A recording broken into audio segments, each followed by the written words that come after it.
Hi, I'm Meg McCoy. I am 5'3", and these are my video clips in which I am reading for Charlotte and Caroline. Mr. Darcy, you are quite distracted this morning. I'm sure I can guess the subject of your reverie. I imagine not. You're considering how insupportable it would be to pass your days in the country, and in such society. I'm of the same opinion. The nothingness and yet the self-importance of these people.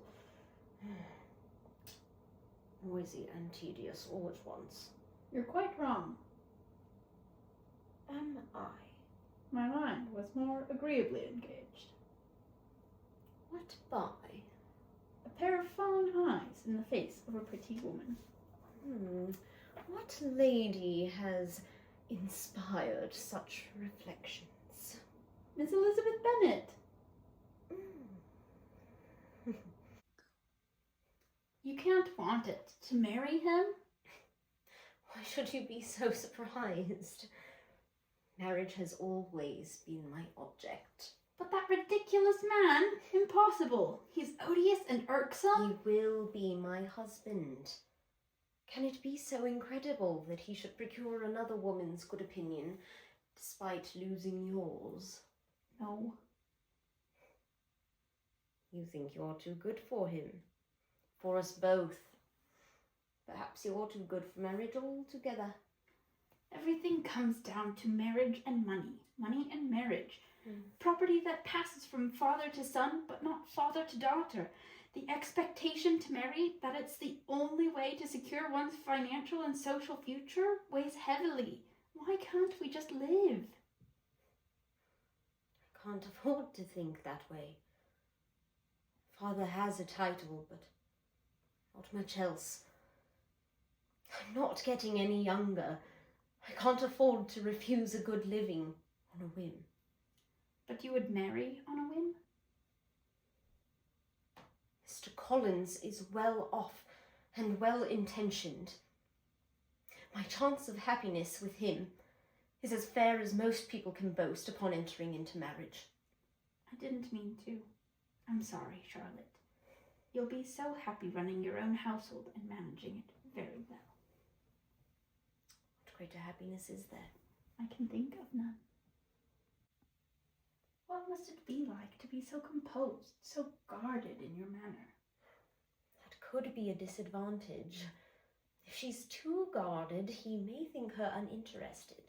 Ridiculous. Jane needn't worry on that account. She needs to help him on. She will, as much as her nature will allow.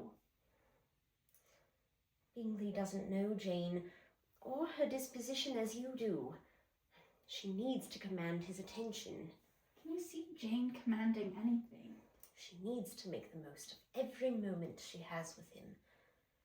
When she is secure of his affection, then there will be leisure for love. Leisure? You make marriage out to be but a business transaction. Isn't it? I suppose, at its core. But it's more than that. It's... Love? That comes later.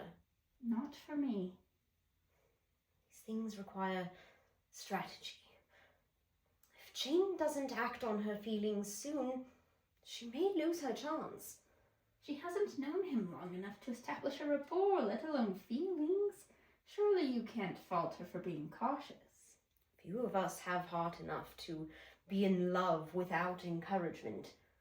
Should she pin her hopes on the idea that he will also wait, and just as patiently?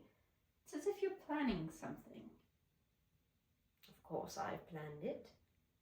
I've planned everything. Everything but affection. Everything that matters. Happiness in marriage is entirely a matter of chance. If you plan for it, you're far more likely to be disappointed. I can't imagine anyone not falling in love with you. Oh, I don't need to imagine it. It happens all the time.